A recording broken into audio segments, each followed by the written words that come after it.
Très heureux de vous retrouver en ce début de semaine sur Congo Marché Télévision. Tout le plaisir pour moi de vous savoir encore nombreux à nous regarder au travers de Congo Marché Télévision dans votre émission décryptage de l'actualité politique. Aujourd'hui, c'est déjà la semaine des festivités. Vous le savez bien, on a fêté Noël le samedi passé avec une mauvaise nouvelle qui nous est parvenue de Béni, une bombe qui a explosé, qui a fait plus de 6 morts et les autres qui étaient blessés hospitalisés ont succombé de leurs blessures. Alors nous sommes vraiment consternés par cette nouvelle de la disparition de nos 8 concitoyens qui sont morts à l'est de la République démocratique du Congo. À quand la fin de cette insécurité à l'est de la République démocratique du Congo? C'est parmi les sujets que nous allons développer aujourd'hui dans votre émission décryptage de l'actualité politique. Je vous souhaite déjà mes vœux le meilleur à tous ceux qui nous suivent et sachez bien que le 1er janvier c'est l'anniversaire de votre humble serviteur Jeff Badibanga.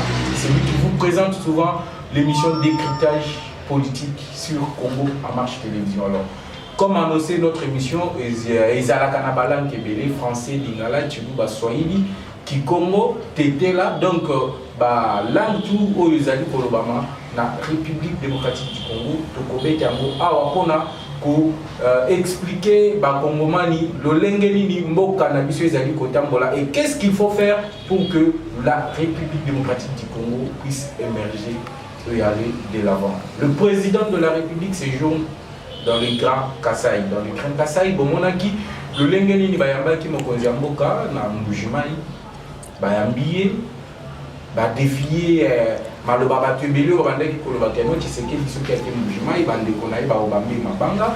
Tout le monde qui accueille Moko, Ozalaki, Chaléré, je ne sais pas. Ataye Soudan, Wapotaki, Jérusalem, Naïba, qui était ceux qui foulent les Zalaki à Boye. Pinomoko, Boumon, Nabili, Nabiso, Katia, émission à décryptage politique. Alors, je vous annonce déjà que Lelo Nazanga à mon côté. Je suis avec mes deux invités. Oyo Moko déjà aussi bon message. Moussou Soupé Boyebié très bien. Azali Moko Yaba doyen à ce qui concerne la communication au sein du parti présidentiel UDPS. Alors, ceux qui Nazali Koloba Maloba Mokona technicien Azali c'est ma caméra. Na koki ko présenter bino déjà invité nanga. Na logo konanga ya gauche nazali ko présenter bino président José Oyo Azali Moko ya badoyen à ce qui concerne ba parlementaire debout et Moko ya batoyo Azali pour servir le parti présidentiel. Alors j'ai dit déjà papa José bonjour. Bonjour Papa Jeff. Bonne santé. Meilleur vœu. Merci papa. Merci sur santé les meilleurs vœux. Ah. Donc vous comprenez déjà que l'émission sera chaude aujourd'hui, mais santé à parti politique UDPS aujourd'hui, à l'approche des élections. Toyoki déjà va tout se positionner comme des potentiels candidats. L'UDPS, est-ce que vous allez continuer à soutenir Félix Tshisekedi parce que Batumsus va lobby que Tshisekedi réellement c'est nul, son bilan est vraiment nul. Est-ce que vous à l'UDPS vous allez continuer, vous allez reconduire plutôt la candidature de Tshisekedi ou bien les congrès vont entrer et vous allez choisir un autre candidat? Papa Jeff, affirmatif. Félix, c'est notre candidat. L'unique, le seul candidat. Donc 2023, c'est encore Félix. 2023, c'est encore Félix. Donc nous attendons la période de transitoire. Moi, je mon premier mandat. Mais Oyo Félix, ça veut dire ça les années. Transition. Transition. Après, donc transition, pas avec Kabila. Donc transition sans Kabila. Alors, à ce moment-là, vous bafouez la Constitution. Non, on ne bafoue absolument rien. Mais effectivement, la Constitution est c'est une marque, des marques, des manières de parler. C'est une manière de parler. Les gens ont une métaphore. Les gens ne comprennent pas. Vraiment, merci beaucoup, Papa José. À ma droite plutôt, Nazali, na Papa Toubengandu, Oyo Boyebi déjà bien. Je dis déjà bonjour à Papa Toubengandu. Bonjour, c'est journaliste. Santé, bonne santé, fait Mikolo, Mbota, Marie, Félika, qui m'a là, moi, Koso, Ezali. Non, moi, bien qui très bien, la fait très calme, fait très bien. Faites l'équipe malade, mais comme on a est bombe explosée, bah tu vas couper. Le secrétaire là, c'est la famille. Donc, on va voir pour la famille de la perdre, qui est responsable de la foyer. Après, c'est pour ça que tout ça a tout payé. Quand on trouve la tenue, on va condamner l'état de siège. La conséquence est là. Mais l'état de siège, c'est comme s'ils ont apporté moi et d'autres. Parce que l'explosion ils ont salement. État de siège, tiens, qui a un mot qui va sécurité, on est là, mais on voit que chaque jour, c'est des dizaines, des trentaines de personnes où ils vont aller beaucoup. Merci. Lui, l'état de siège, ça va me battre à ma télé. Tant déjà, au Ghana, on va aller dans le avec la télé de tous. On va Kimisco, la Zamba, on va mettre la ville. Tant que l'État a déclaré que les adeptes sont des terroristes, tant que déclaré que l'État les adeptes sont des terroristes.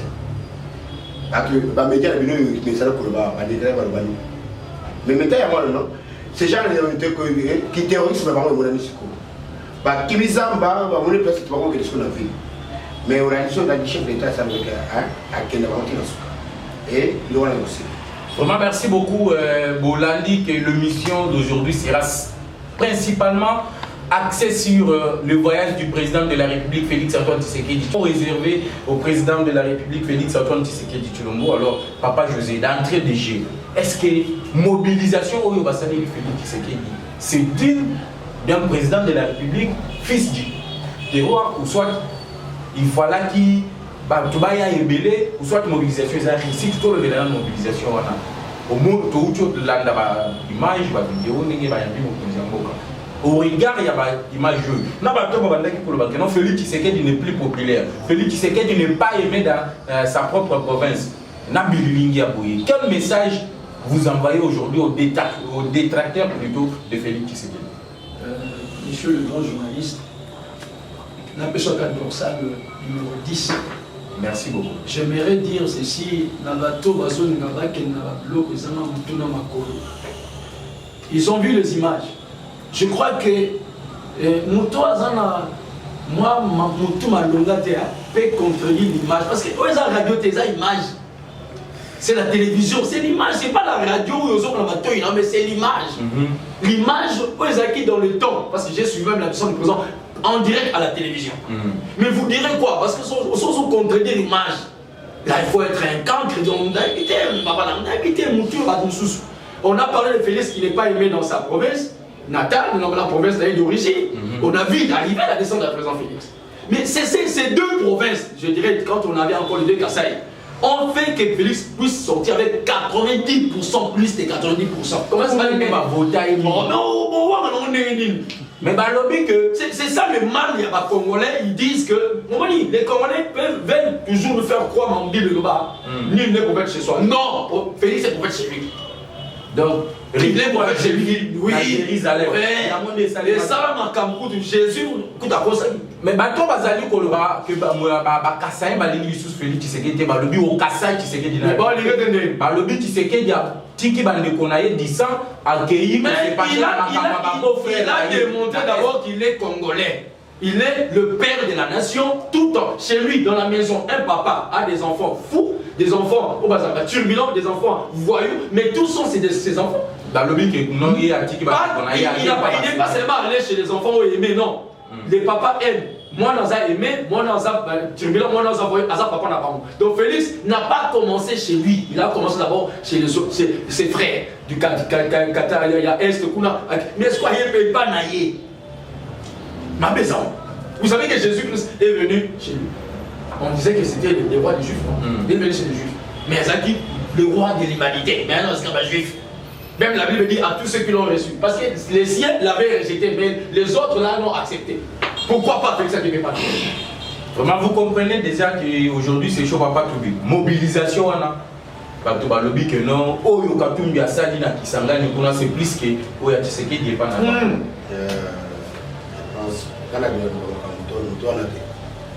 Je pense pourquoi c'est un Congolais, il a dirigé Qatar. Non. Katumbi Congolais. Oui. Oh, il que M. Katumbi, qui est Congolais, qui est maman dans la Réponse à moi. réponse de Tebaka Yamanake, bah tourner journaliste. Le journaliste a tourné, monsieur Moïse, qui est congolais. La seule réponse qu'il avait donnée, maman n'a pas connu le RDC. C'est seulement à Sokawa. Mais ça, un passeport congolais. Il y en a plusieurs. Il y en a plusieurs. Vous allez pour prendre un passeport. Avec la chose à passeport congolais. Premier temps. Dans le premier temps, comme on a acquis. Mais dans l'image qui s'en va là. Après, qu'est-ce qui s'est passé après?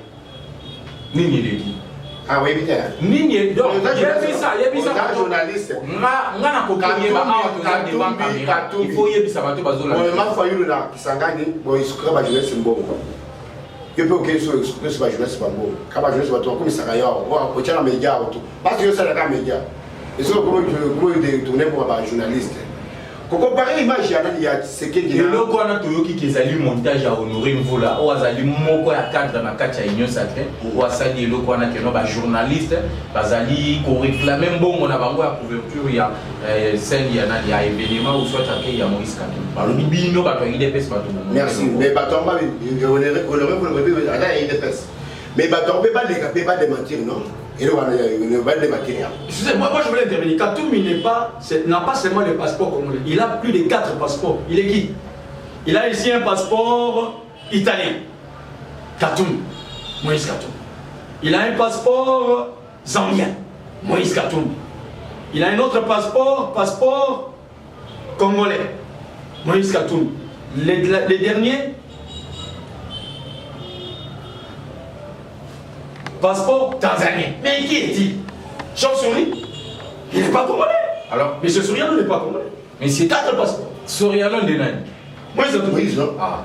Moi, c'est Soriano. Comment d'ailleurs Katumbi? Moi, c'est Soriano. Moi, c'est Soriano. Comment il y a rien original? Papa, maman zambienne, papa. Voilà, aujourd'hui, Bino Bozo Landabato ensemble. Boyoki, ngana lobité, bande kwa IDPS ba lobi ke no Katumbi, kombo na ye Soriano. Moshe Soriano. Kombo na ye mobima, Moshe Soriano. Alors, ceux qui bino bozala ba preuve, Congo Marche Télévision numéro izana se wana, vous nous contactez, boye, vous avez droit de réponse na bino, ceux qui ont un débat contradictoire entre bino, bozala makasi parce que wana za na ba doyen, il y a un communicateur na katia IDPS. Alors, kuna ba lobi, Félix Tshisekedi très tribal. Tribal très tribal. Alobi que non ba lubande bande konaye du sang. Là très bien. Kabila Kazembe oyo asaki accident 3 tonneaux hein. survivant. Prompt rétablissement au sénateur. Tama kendaka abado ke katanga. Tama abado ke katanga. Abado banoni. Abado lo bansoyi. Tama salaka inauguration ya stade ya Kindu. Abado banoni. Kuna balobaka Swahili ya mwana lobaki Swahili. Félix va keleki kasa balwani munone. Problème ya Chiluba ezate balobi maloba o ya bimisi na munoko wana. Aya nini? Alobi netelo kwa lobi bande konanga makila. Mais est-ce que même Jésus qui s'appelle Bakona, oui ou non? Gilles. Ah ouais, Jean. Non, non, non, mais est-ce que c'est un débat? Est-ce qu'il y a un débat? Mais oui, c'est un débat. Awa, tu yende to décrypter actualité makambo eleki kuna. Après discours à Mokonjambo. Ba tu balobi que non Tshisekedi azali tribal. Voilà pourquoi na ba poste tu ya minene a nommé Kabaluba. Tikana côté Asilisina ko ngande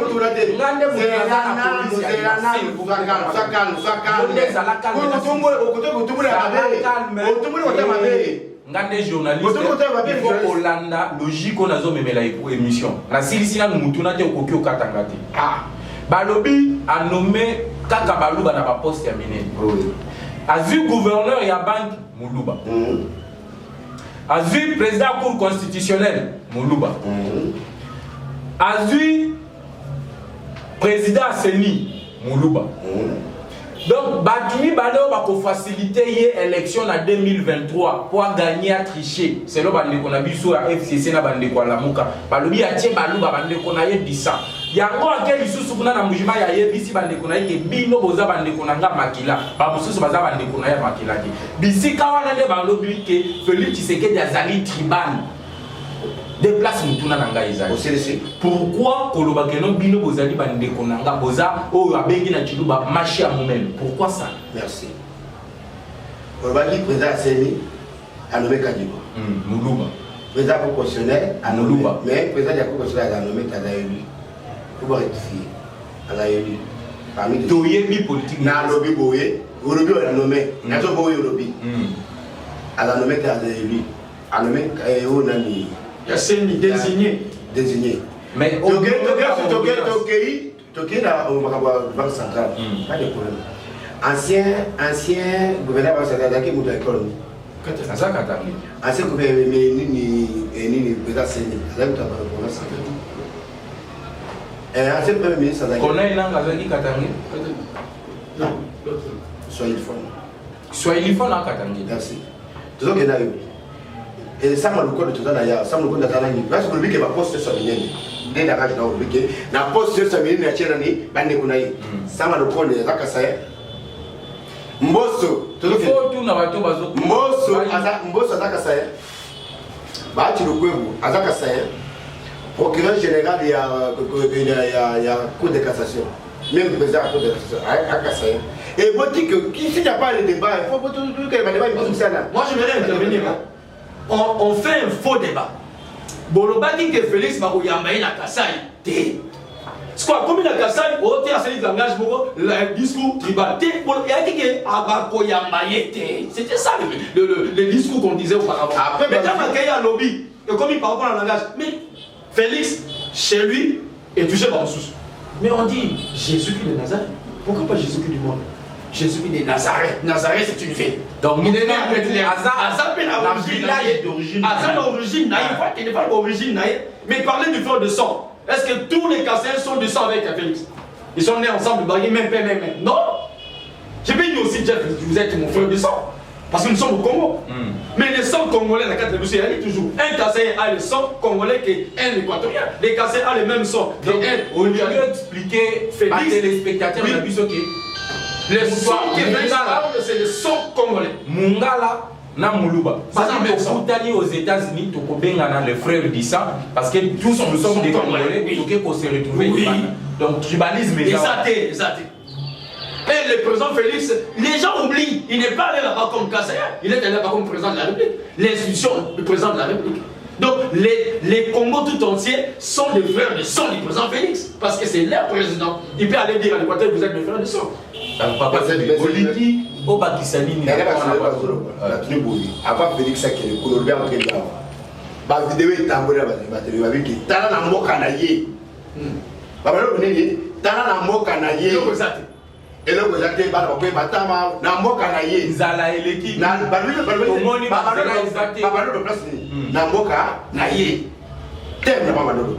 Banane. Mais pas moi, oh, il y a pas un FC sur Bazolo Bawa. Non, le bureau, le levier, avec le bureau, Papa, le temps, le vidéo qui a salé le ballon, n'a pas qu'à mon corps, à salir le côté. Bon, mais à quoi vous avez dit que vous avez ça devient un problème. Mais quand on a le t'as un boca à salir le côté, qu'on a un boca à y ça t'a pas ça à quel boca. Vous le voyez, à quel boca naïe. À quel boca naïe. Tomoni Mekuna Zela Izate Batubayo Kekeno Félix Azoya Nde Bazima ba Bele a rouge ba komi o bamba ba tourna Zela ba komi o tia ba biloko moko mike po Félix amona keno musali zali ko or que kuna tomona ki mbongo dimaki ebele na FPI awa nazolo baboyi nazo tanga conseiller wana o achaki na Vital Kamerhe Panzi likolo na procès à 100 jours. Monsieur Marcelin Bilongo. Yende mutu abandaki ko soutenir DG ya FPI alobaki que no IG fait toucher yenamute parce que bazo sala mamba na projet ko tonga banzela na Kasai. Mais tomoni awa ta président komi kuna banzela o tomoni kuna ata zela o ya kolongwa village ko kende village mususu ezala ka bongo te. Alors ba mbongo tu ebimaki wana ekeyi wapi. Ici nous interpellons. Siko bato bazolo ba discours wana ya tribalisme. Tolo ba vérité. Tout le monde est en bazo kanga batoa tu dis ba tout mususu balobi nous les ressortissants de on est un tribalisme était. Soyons quand même sincères avec nous-mêmes. Alors papa José. Moi je vais intervenir. Dans son baquet, les gens se compliquent eux-mêmes. Le président Félix, il faut que nous tombons à Banzela, parce que s'il était tribaliste, il allait commencer où? Chez lui. Alors, le Thomas mais la chose que jusqu'à aujourd'hui, même chez lui, Banzela ne les a bien. Est-ce que Banzela les a bien? Même la Kinshasa, il a bien. Il y a même le premier bien lancé même action Kinshasa sans tout.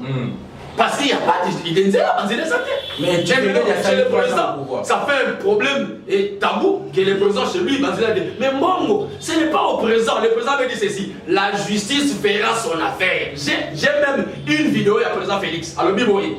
Lui, il est là pour ne pas fouler les passés. Mais la justice est là pour. Donc, ça va faire. La justice est déjà indépendante. À poursuivre. S'il y a des gens qui ont pris l'argent, on va savoir, que la justice suive, on va pas interpeller, on va entendre. Puisque l'argent a été sorti pour qu'on fasse des routes. Mais bon, Banzela sans limiter. Mais voilà, c'est lui qui a fait sortir l'argent. Où est parti l'argent? Il y a Banzela, dans Kassai. Est-ce que c'est le président qui va encore revenir toi? Naïa la Kassai, Namoni Banzela, bon, non, c'est pas l'affaire du président. Ça manque flagrant, il y a suivi. Oui, c'est ça, parce qu'il y a même un comité à suivre. C'est pas le président qui dit. Quand on critique qu'il a Kabila qui est suivi à Makaya, il y a un projet Zati. Les gens Kangalos ont 285 millions. Dilapidé, on n'est pas battu. Mais suivi. Bazoli le président a suivi sur Yemoko. Le président vient de faire un travail après son discours à la nation. Il est là, il négocie. Il est là. D'abord, il conteste, il négocie et après, ça va suivre Yemoko. Les gens ne veulent que le président soit dans le four tout. Donc tout il y a Yemoko à ça, mais il y a des gens qui sont responsables pour ça.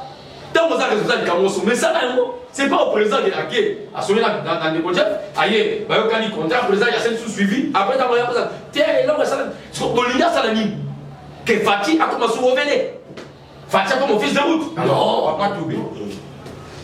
Tolingito, le cas, la première fois, il est arrivé à président à Kassai. Tomoni Makambutu na Kassai et Kofi. Baja ya Miba, bapesi bango $20 pour na ba fête. Ya bonne année. Baja Miba, $20 pour la fête ya fin d'année.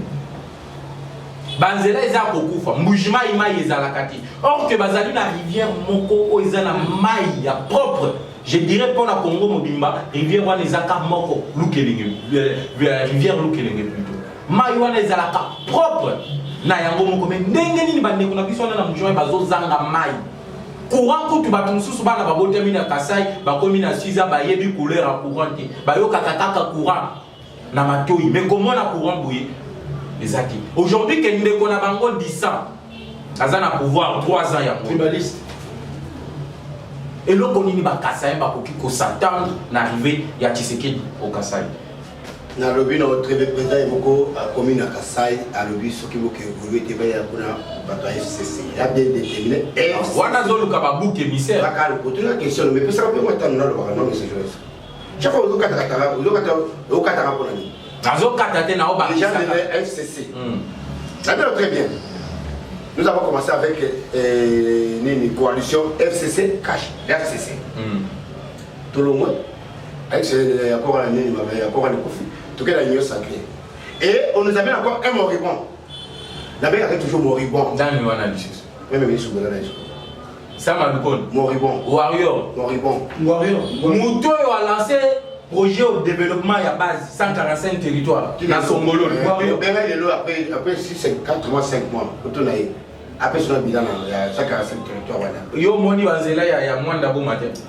Mwanda bo ma. Il va oui, depuis à la salle de la président de la République côté pouvoir à la Sarah Ngana Ouyasa. Et à ça, ça maté, papa. Pour défendre ça, c'était moribond. Pour défendre ça, moribond. Un peu de la patience. Naouti Kuna, depuis que le chef de l'État Zawana, Nakendaki, na secrétaire général Augustin Kabouya Kuna, Zela Isaki Mabele, Moussala Tamoko et Bandaki, alors président de la République à l'ancien roi. Tant que ça, le compte d'Ake Songolo, dans la même province, a lancé des travaux, il y a développement à la base à 145 territoires, ne va pas bandu ça dans Zela. La Lubina, très bien, la Lubina, Abadana Kenya, non? Abadana Kenya. Travaux Zaki, le premier lancement, il y a réflexion de 145 territoires et le premier lancement est Banana Kenya. Officiellement, on a dit ça. Officiellement, Kenya. On est peut-être informé, Banana Kenya. Pas trop, et Banana Kenya. Akene. Akene qui chasse le retour. À ça, l'évaluation qui chasse le retour. À ça, l'évaluation qui chasse le retour. Est-ce que, puisque le temps besoin pour programmer ce c'est Félix, est-ce que vous était après même cette année? Mutuna Nangaïza Kouliba, Bande quoi Kassai va s'attendre. Même au Kassai, c'est la République démocratique du Congo, non? C'est la République. Qui gère le pays au quotidien? C'est le Premier ministre, moribond. Mais Moutoua ça la promesse, c'est le président et non le président de la vision. Mais les impacts du sud derrière, c'est qui? Alors, ceux qui visualisent Amabé, et c'est le tapé aux Alamabé. Ah, Premier ministre de l'État de Dana, mais il y a des gens qui sont président d'Amabé. Par respect à la hiérarchie, il ne peut pas le dire. Il ne peut pas le dire. C'est la même chose. Il est moribond. Et j'assume ce que je dis à la moribond. Je vais intervenir. Qu'est-ce que les Kassaïens peuvent attendre il y a présent là? Nazo, quand moi passe, les présidents de la République, à ça, président à Kassaï, il est président de la République. Azar président de la République. Le plan plan national, le plan moko sectoriel. Ils ont dit plan national, mais dans le secteur. C'est ça. Ils attendent un plan national et les Kassaï aussi, à la carte, il y a plan national. Donc les Kassaï bénéficient aussi, il y a dans mon courant. Mais lorsque mon frère, à droite, il y a le Premier ministre que j'ai senti, dans mon journaliste, Nathan intervenir à défendre les Warriors, je ne sais pas. Et quand ils sont venus, ils ont dit qu'ils sont les Warriors. Baba guerrier. Mais allez voir sur le terrain, ce sont des grands chats, dont je dirais des loups-garous. Ils n'ont rien de guerriers, ils sont que des faiblards. Ça énerve. Parce que le Premier ministre est là, rien que du chantage. Après, Barbara présente ma promesse. Mais le gouvernement est là, le Premier ministre est là. Qu'est-ce qu'il fait? Les responsables, qu'est-ce qu'il fait? Tout n'a monté à Félix. Donc le président doit faire à la place du Premier ministre, à travers la place du Premier ministre. Mais il donne des injonctions. Mais toi, tu vas mettre en pratique parce que tu as des ministères. Tu es le premier. Donc je dirais, le tout premier ministre, c'est toi. Et l'autorité militaire? Mais là, l'autorité militaire, c'est la. J'ai dit. Merci. Moi, je dis ceci. Qui présente le programme là-bas? Je ne sais pas si le Premier ministre a dit que Fatih Soussou a de nous défendre. Non. Fais ton travail comme Premier ministre. Ah, moribond. Le président arrive quelque part. Il y a des choses au président Salah. Ce n'est pas à son niveau. Ce n'est pas lui qui devait le faire. Ce n'est pas lui qui devait même le déclarer. Quand le Premier ministre ne déclare rien, vous avez dit qu'il a lancé même l'île à 145 territoires. Mais il les lance sur le terrain. Quel est l'impact sur le terrain? L'impact sur le terrain? Rien. Ça vous dit rien. Vous, l'échec des 3 ans de Tshisekedi repose sur le FCC et c'est sur ça. Moi, excusez, lorsque le président dit il était clair, moi, ce que j'aime à Félix, c'est l'autocritique. Il vous dit que a échoué parce que FCC bloqué. J'ai dit, mais quand un homme est clair, il vous dit, dans son tango là, j'ai trottine, j'ai stagne parce qu'il y a des gens qui ne veulent pas que je marche. Il est clair. Il fait l'autocritique. Mais il se critique lui-même parce qu'il y a des bango, il y a un trottiné. Et entre-temps, la population va continuer à souffrir. Oui, c'est ça ce que j'ai dit. Le président. Mais hier, l'état de la nation, il a dit quoi? Je sais que le peuple souffre jusqu'à aujourd'hui. Le président est. C'est quoi ça va souffrir en 2023, va voter les sous. Joe, je vous dis, Félix a la confiance de la population. Ceux qui vont monter même la Kina, mais c'est Bardaka. La bêtise, on peut bêtise ça dans la Kina. Mais Bardé, on a dit que nous, Baba, qui cortège Naïma Banga. Où? Ah, Wanacham. Non, ça sont les 3 bilors. Tu veux même pleurer, tu vas faire la bilor. La bilor, il y a des grenades. Et ça, bilor, va préparer Banzela à côté, maintenant, il y a un discours, un message. Parce qu'on a un meeting, parce que je n'ai rien à Tcham. Pas chance d'avoir place de la Tcham. Parce qu'on va quel coup là, va population. Quelle population? Alors, Bino, selon Bandeko Nangana Yambi Awa, Bango tout bazali batwa UDPS. L'Union pour la démocratie et les progrès sociaux. Bango bazali ko défendre Félix, balobi que no blocage bango bazana yango et outi na kati ya FCC. Quand le mariage à FCC Koufi, selon bango balobi, ça malukonde mutoye sikoye moribond. Ayebi elo côté, selon bango, bazo sala musalati. Alors, Bino pe batwa FCC. Bato ensemble, bato INC, plateau na biso, ils allaient ouvert à Batutu. Il y a KPOP sa point de vue na yo. Toyebi ke IDPS bazala kambanga tro yo kanenge bazolo baba lobi bilo boko kima boko kokate. Hein? Boko kokate. Alors, bolobi Félix Tshisekedi échec na ezali reposer na FCC. FCC lobi pe bouli. depuis tokabwana na bino yinane yango yo loko nini ya malunga bosaleli population bango mpe bazali ko se défendre bolobi babandaki okosela bango makambo ke bango nde bato bazali kobloke bino mais lelo oyo batiki bino idps une année yango yo nini bosaleli population eza moto notuni kitoko tokomi fcc cash tona nini union sacré bato fcc baye na union sacré baye te IDPS ça seulement c'est 6 ministères, c'est 56 ministères. IDPS, au presse Félix, tu vas dire 6 ministères, c'est 56 ministères. 50 ministères, il y a Ensemble, MLC, FCC, ne va pas faire mosaïque. Mais quand vous prenez seulement Nagnon Soana, ce fois c'est possible de me dire mais c'est quand tu me dis soit les chef de secteur d'abord hein d'après cet exemple mon tout le ministre de l'économie à Yao il n'est pas pour donner des personnes à côté de patron la félicité pour les mois président là le président n'a pas passé pour pas se mettre sur ma petite Félix bah attendez il dépasse ministre de l'économie quoi ça quoi ça va partir là il a un dossier j'ai dit bien monsieur journaliste il a un dossier dans le conseil des ministres. Oh, la salle la conseil des ministres, pas une décision qui bloque le fait qu'il a. Le ministre est incapable peut-être de presque des bateaux et solution on a gelé. Voilà, il dépasse sous. Il dépasse. Le ministre a travaillé la personne exemple, le ministre travaille à Zao. Dans le monde du travail. À ça qui et le monde du travail, il dépasse 4. Donc, il y a un aventurier, il y a un chérubin au Kenya, à la ministre, tu as fait ça, déjà le panami, pas Moïse Katoumi. Là, il est passé. Est-ce qu'ils ont ma baie, il y a Okende, n'a pas. Je n'ai pas compris, je n'ai pas compris.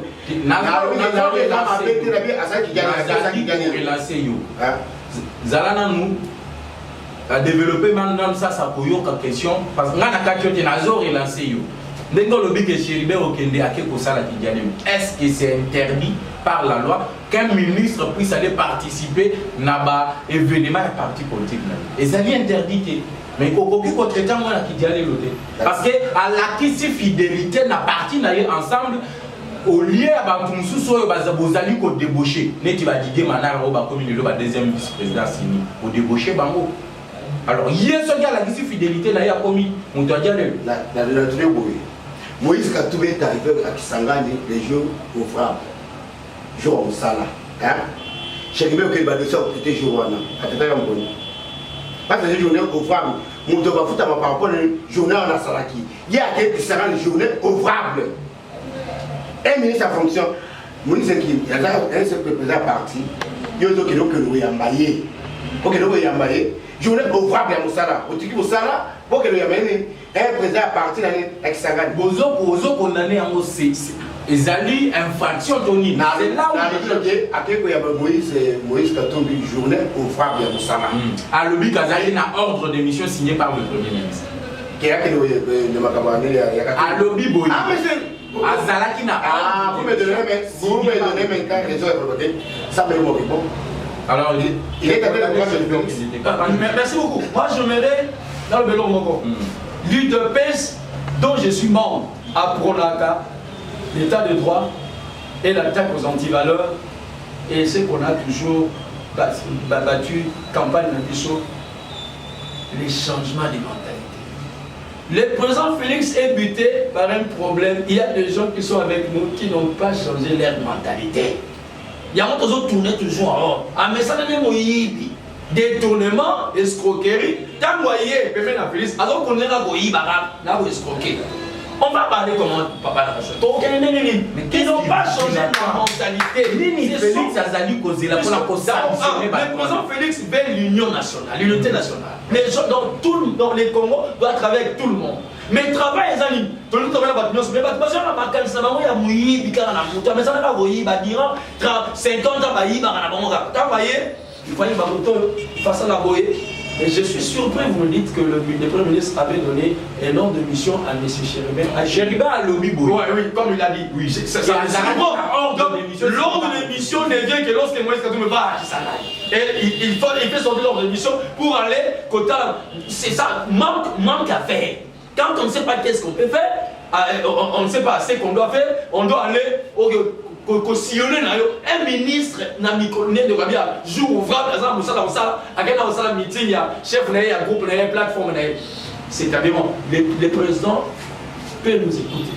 Nous sommes de la famille de je dirais politique du président l'an 2022 Sidi Nord après qui dit janvier journaliste fait président donc à l'ongolo ba chéribe aucun mais concret.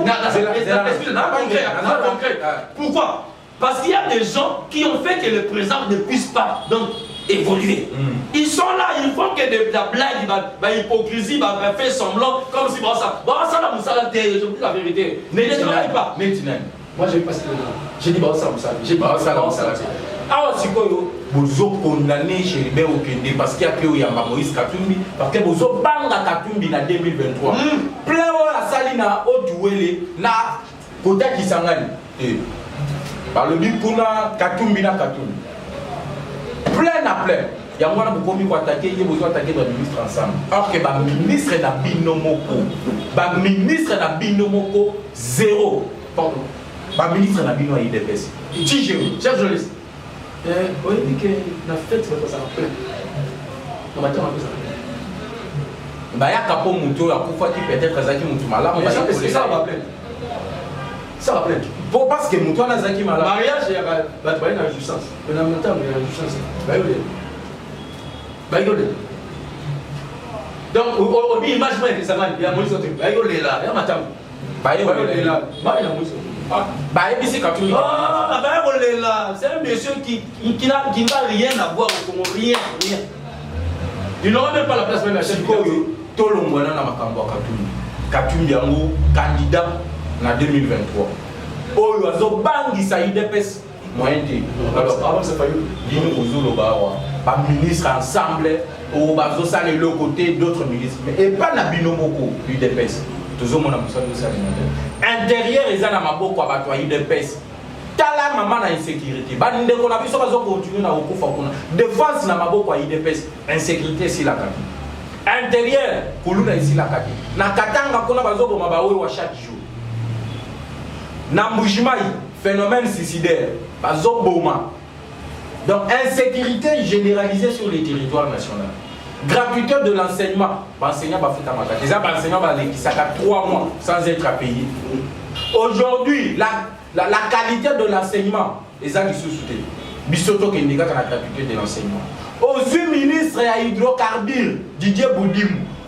À ma grande surprise, un ministre Azol Batango Banoma qui n'est pas secrétaire général, il a ministère à hydrocarbures. Pour qu'il ne contente qui a sa formation à 2 semaines. Pour qu'il y ait hydrocarbures, les amis, ministre nommé par Félix Tshisekedi. Pour qu'il y ait Makambata Moukete, hydrocarbures. Nommé. Aujourd'hui, ministère de l'Agriculture, le peuple est d'abord, Tilelo, Ata, Colonna Zete, Nalo Bata Flair à Pam, la ministère et l'eau comme côté Zali Kosalema. On a un ministre Oyeuti, Baouti na Katia IDPS. Mais tant qu'on a zolo Baao, ceux qui ont cueilli na Durban, ceux qui ont cueilli na Suède, au Kepembe na Champs-Élysées, au Kokuta Maman Bandaku.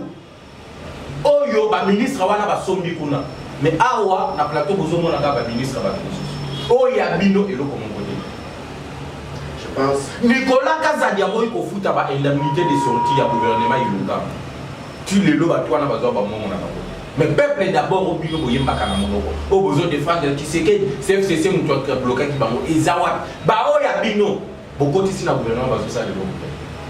Merci beaucoup pour la aujourd'hui n'espère pas quand vous belé ba la tune boy et le bateau il va le cas pour la venir pas bloquer ba mongo mais c'est là la cour ya bloquer président de la République président ouais na rien ça ba se défendre kana malté na lobi boy wana il faut gagner la zone bataillon boy c'est là à la boule à président salaire président de la République ou la rien.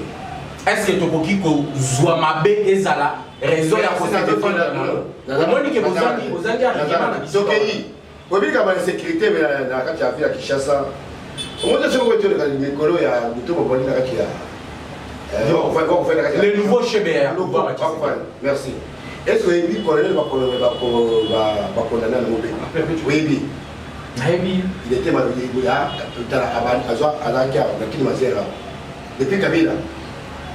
depuis Kabila, on peut tout faire, tout flamme. Ça va payer mon pépé, au Samoué. Ce que sont les années. Plus en pépé peut me tuer. Ce que sont les années. Et ça là-bas. Dans le but, il y a par condamné à Kabila. Au Yébi Yango. Pas condamné. Au Kalaï. Mais le milieu avoir dit avec camouflage, c'est Kabila. La Bible, oui, on connaît le Kalaï. Attends, mon bébé, coquille aux alapés comme ça. Il y a des personnes qui ont argument. Bango, balobaki ke Chebea, babomaki pas Kabila. Lelo Olivier Bonga kufika kabisika moko babomela ki Chebea. Tu sais que tu as bomi. La Bible. De lobana nous tala Kabila. Depuis ça va dossier ya Chebea, il y a dossier moko ya pas dénonciation. Il y a ma belle Kabila. Dossier Olivier Bonga, il y a dossier moko privé. Privé ya quel mutu ga mutu ça peut être yebani. Oui, il est 2600. Parce que vous portez peut-être ça des mais va torturer pour l'année. Pas pour l'année. Chebea a Azaki torturé. Na le bureau très bien. Chebea avec les Chebea pour moi pour l'année. Yebisa bato bazo. Dossier, Chebea dénoncé par Kabila. Kabila na ba John Numbi na ba Denis Kalume. On est ministre sérieux wana sola. Denis Kalume. On est ministre intérieur. Ba kera ba ba na ba pour ba Congo. Ba budu ya Congo mo ba na ndeka. Chebea a ça tout un rapport. Ya ba ça. On est de cette dénonciation pas comme on mais oh yo ya yo ba zo ba Tshisekedi. Tshisekedi d'abord il est juste là. Vous avez la police. À changer ça peut la réforme à la police. Parce que vous pouvez poser on va condamner la chose que mais je dis mon pépé là sur ma bénir mon pépé papa il faut que vous ça dans ça bénir ça là ça va vous comprenez qu'il n'y a pas de ça on a besoin les lots maintenant Kambutu na lobby a tu dois répondre nous répondre na une ouais pendant que Oyami na plateau à combattre de pêche réponse à complaisance. Moi j'aimerais répondre sans complaisance. L'UDPS n'a jamais voulu et l'UDPS a se battu contre les antivaleurs. Vous parlez de l'insécurité. Vous voulez que moi, comme combattant l'UDPS, je défende l'enceinte. Mais à ça, ministre,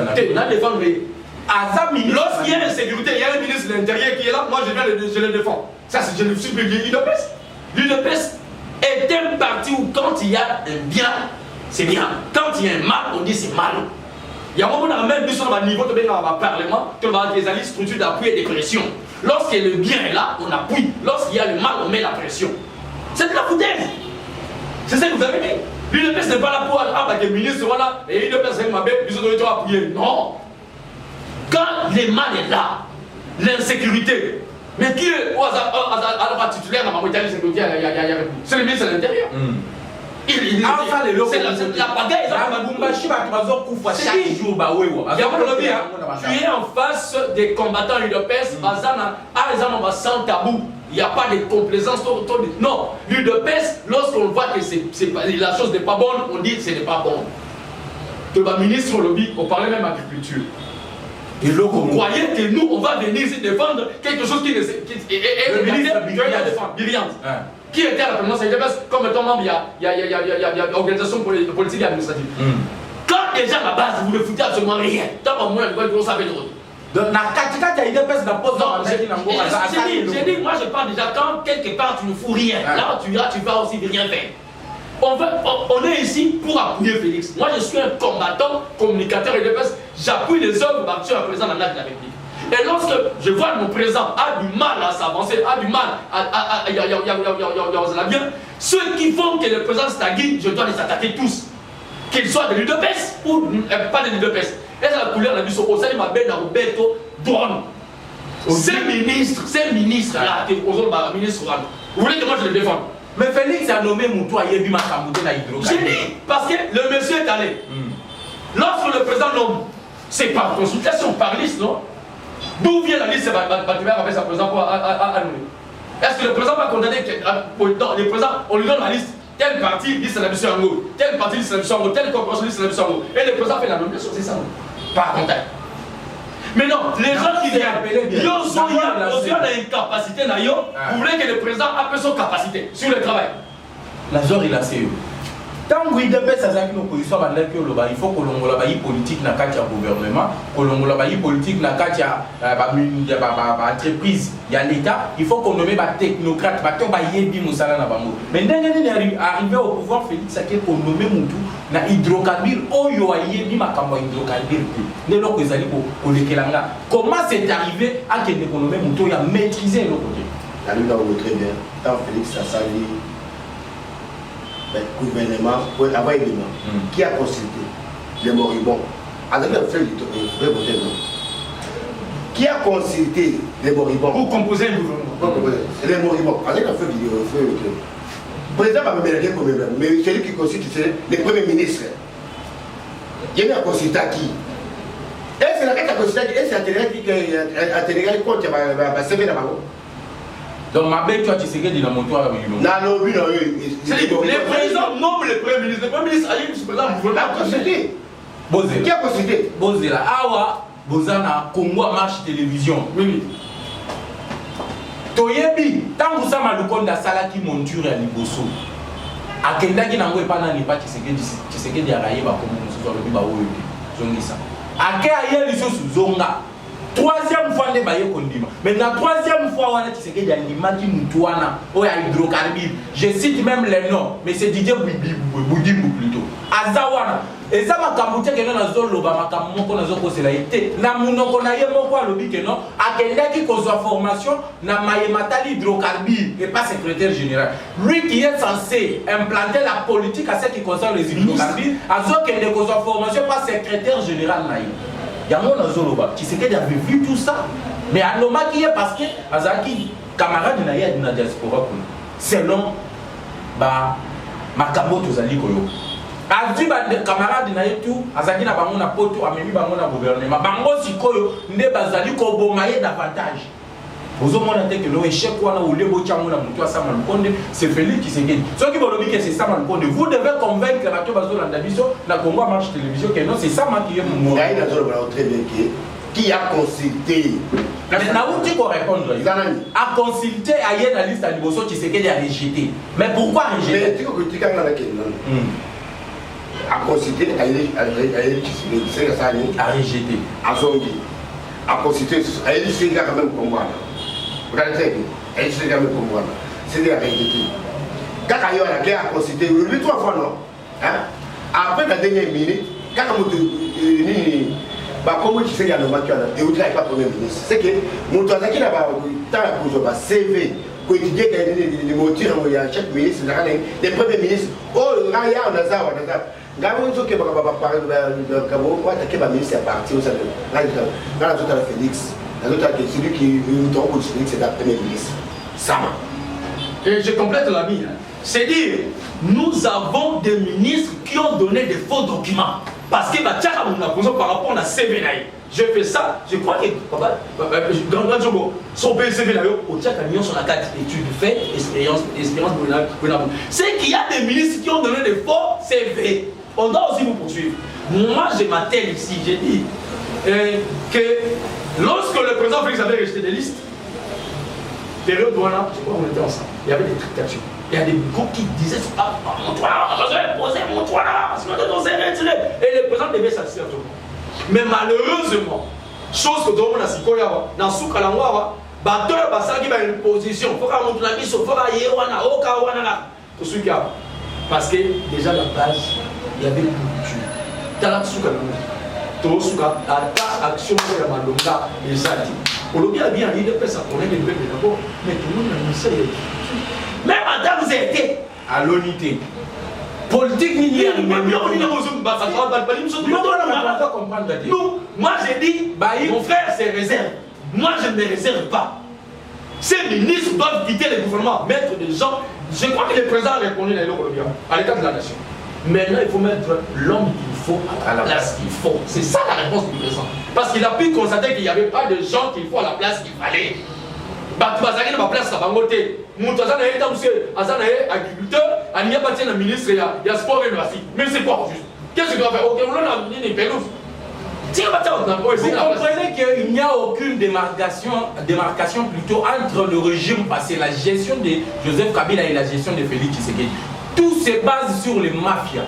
Aux yeux mouton à sala soki nini oye na ye omemie na hydrocarbure. Il faut que au lieu de s'attaquer à ma problème aux na hydrocarbure, il y a accueilli qu'aux en une formation. C'est quoi avoir pour ça la population colonie. Quelle humiliation le ministre qui va chez le secrétaire général? C'est quoi? Aux yeux mouton agriculture.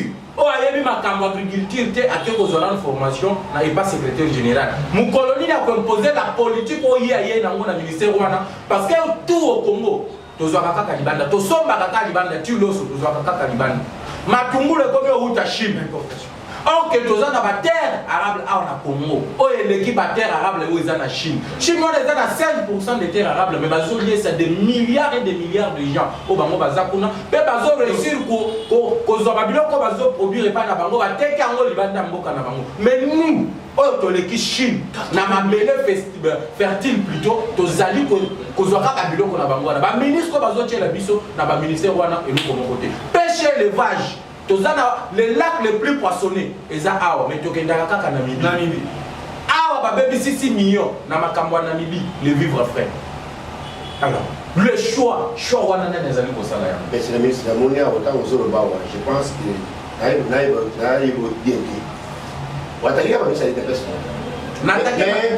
mais le gouvernement c'est ministre la ministre de pêche mais pour il n'y a pas de imprimer la marque soit calme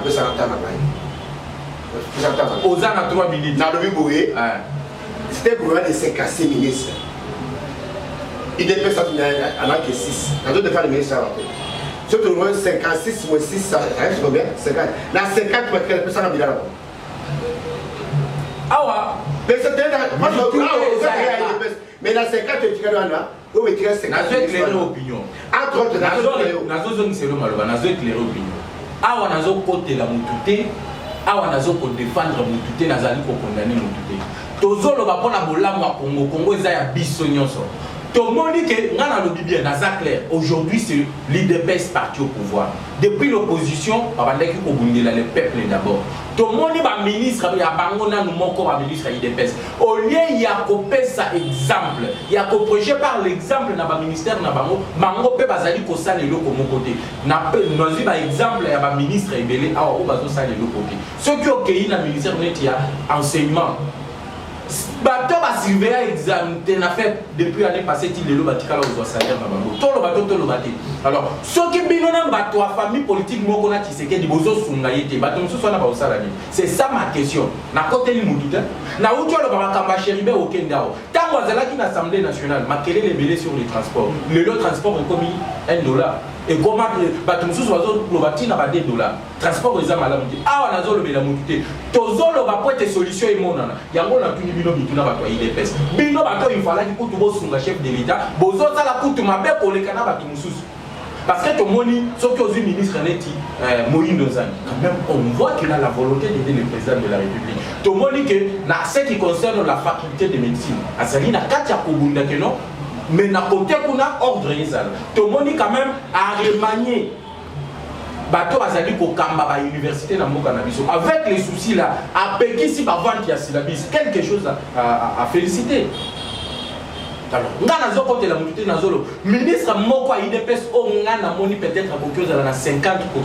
Isaka Nicolas Kazali parce que ba régie financière tout le monde quand même ba recette ezali comment. Alors nazo côté la mutute il faut que la vérité. Bino bato IDPS ndebo kon na ba parlement de buna bino boloba kango.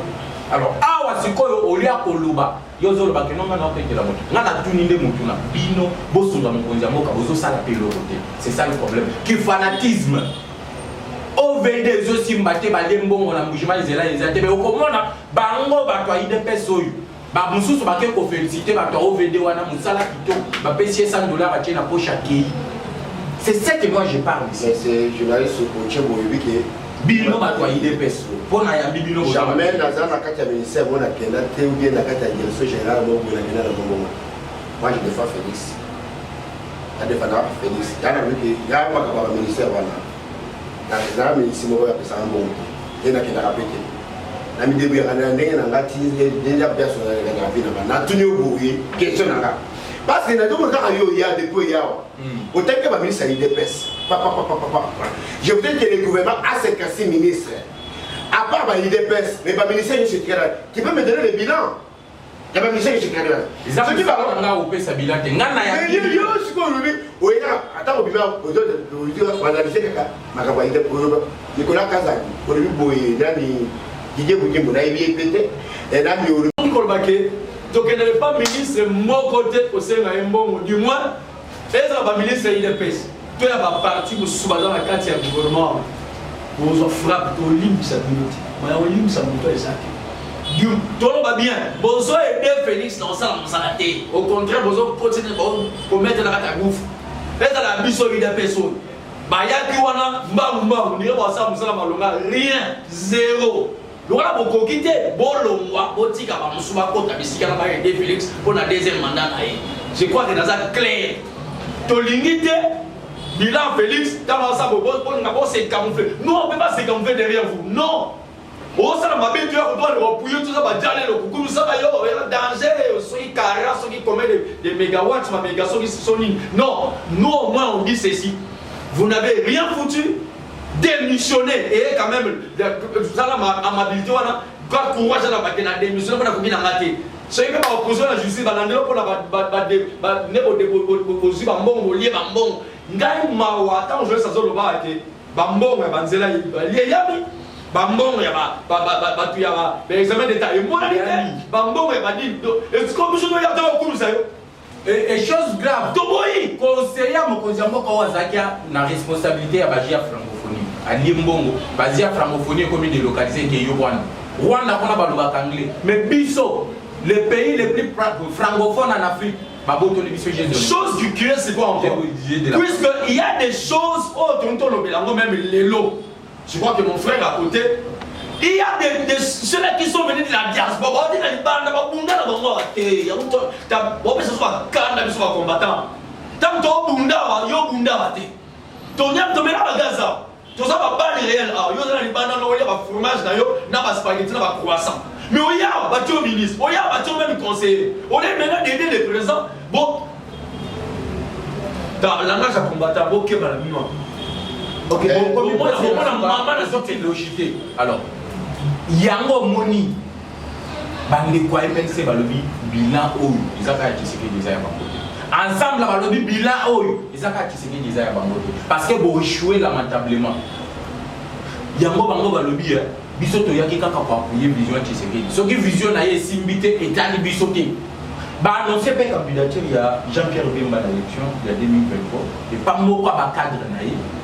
Toyebi politique, malgré Jean-Pierre Bemba condamné en mot par communiqué, mais Toyebi comment ça se passe en politique. Moïse Katumbi, lui, c'est clair. Ils ont sollicité déjà ma voix et pas bateau à Bissimo Azali déjà Kotambo. Il est déjà potentiel candidat. Et puis, selon les sondages, bateau va occuper au Bunda Bango, il va aller pour l'élection 2023, c'est Moïse Katumbi Félix. Alors, Félix va les battre. Alors, Bino, il te pèse. Malgré vos autres barreaux, Nazali pour attaquer le ministre de l'IDPS. Nazana pour ça, Makambo IDPS à Bundila et Kokisama. Et pour Kokisama, il faut critiquer Bato Bazana pour Bazo ça de l'autre côté, Balongo la Bango, Bachaba Tonsus. Et Zala, Ozala, Moutoua IDPS, Ozala Moutoua ensemble. Alors, Bino, vous avez Kobanga aujourd'hui, Katumbi, vous avez Jean-Pierre Bemba, parce que les élections arrivent. Pour tout chiter, tout chiter. C'est les journalistes. Katumbi, Bemba. Ah, Baba de Félix, en 2023. Ah! Mais Baplé, Katumbi, ça ah, papa, Katumbi, exact Katumbi, Biro ensemble les arbres. La Katara, non? Mais il y a que ça, il sautait que c'est la partie là, la Kessangani. Pour Bank, c'est bien, moi, t'as dit. Na lobby, na yo, à qui Katara pour l'année? Pas qu'il y a une Katara, à qui Katara pour l'année? Katara, dans Félix, à qui Katara, on a raté. Après, les Katara, on peut la choper, non? Vous ne pas très bien. Moi, ils ont marqué la Pamba, Moïse, après le président de Mogote. Là, je te dis. Nandini. So Baba Congolais, so Baba Congolais, la taille dirigée par un Rwandais et Tanzanien.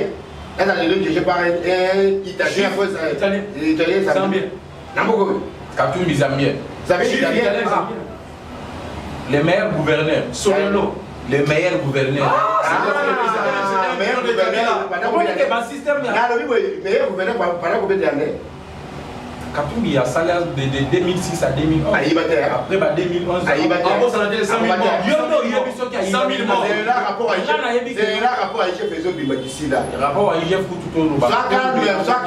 Rapport à Jekami les autres bima. Et c'est de 2010. Par rapport au tout à tu as mis des rapports à IGF. Oui, mais que IGF vous avez d'accord de ça rapport à la télé.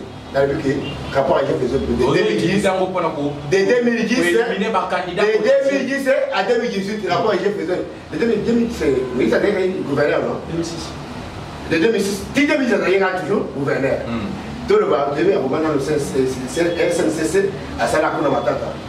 Et après, la Matata, des places de rébalancer, même il y a un camion à la calme. Rapport à IGF. Merci. Je regarde le film, quand Rotin Elanga, Jean-Pierre Bemba et puis Maurice Kachou, je dirais à mon frère Jean-Pierre Bemba, après l'histoire à Fanda, je poste, maman président Tika parce qu'ils ont beaucoup de magas. Mais pour la Maurice Kachou, Bunda Nozo Bunda. Mais tu pose la présidente de Zambie. Et Sunga bien. Comme ton fils d'abord déjà les a députés pour nous, c'est-à-dire plein pour le proposer comme président pour nous. Comme ça comme président Sénat, avec des temps où la président Zambie, la président Sénat. Si notre constitution est cause appareil en Zambie, ceux qui ont Zuma Kokoso, il y a aussi l'intérim, il y a la présidence Zambie. Mais pour la RDC, papa tant pis. Ça va dans sa campagne à côté, il y a la province orientale. Mais je dirais que parce qu'on est ici, parce qu'il y a côté moment pour les Amabés, parce qu'ils vont penser à autre chose. Il y a les cas qui sont les Amabés pour nous. Mais pour la l'élection, Moïse Katou me peine perdu parce qu'avec Félix, il y a la carence. Il y a les Amabés. Vraiment, merci beaucoup. C'était un réel plaisir. S'il vous plaît, oui. Je voulais intervenir parce que le début, peut-être que il y a Est. Je suis congolais, ceux qui sont morts à l'Est, ce sont mes frères. Où est l'équipe dans l'Est? J'aimerais encore dire à tous ces rebelles, ce sont les terroristes. Un terroriste a une mission, c'est s'aimer la terreur. C'est ce qu'ils ont fait. Et ils ont utilisé des kamikazes. On a un rapport, même il y a une qui les kamikazes étaient venus parce que même la porte. Parce que ça allait être un dégât. C'est à partir de la porte que il y a eu des morts, mais ces morts d'hommes, ces terroristes doivent subir la sanction populaire. Je me mets à leur place, si c'était moi, c'est moi aussi qui allais mourir. Ce sont des Congolais, mes frères Congolais, des sangs. Parce que le Congo, c'est notre chère patrie. Et maintenant, soit on a tuerie ou on a terreur, on va se mettre toujours à l'Est. Ça doit finir un jour. On doit mettre fin à cette terreur. Et ces gens doivent être sanctionnés. Parce que vous voyez, vraiment, que couleur, c'est les ADEF. Il y a un ADEF. Il faut sanctionner maintenant. Où sont les ADEF? Siège, qu'on puisse attaquer les sièges, les lieux de réunion, de concentration. Comme j'ai vu, des mortiers. C'est ça, c'est qu'on doit les attaquer. Les bouillons, il y a territoire national.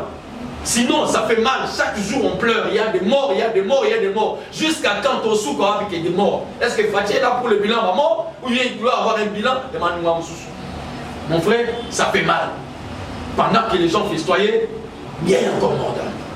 Et dans une autre place, il y avait un ensemble, les gens étaient là pour festoyer. Il n'y a pas ces terroristes, que belé.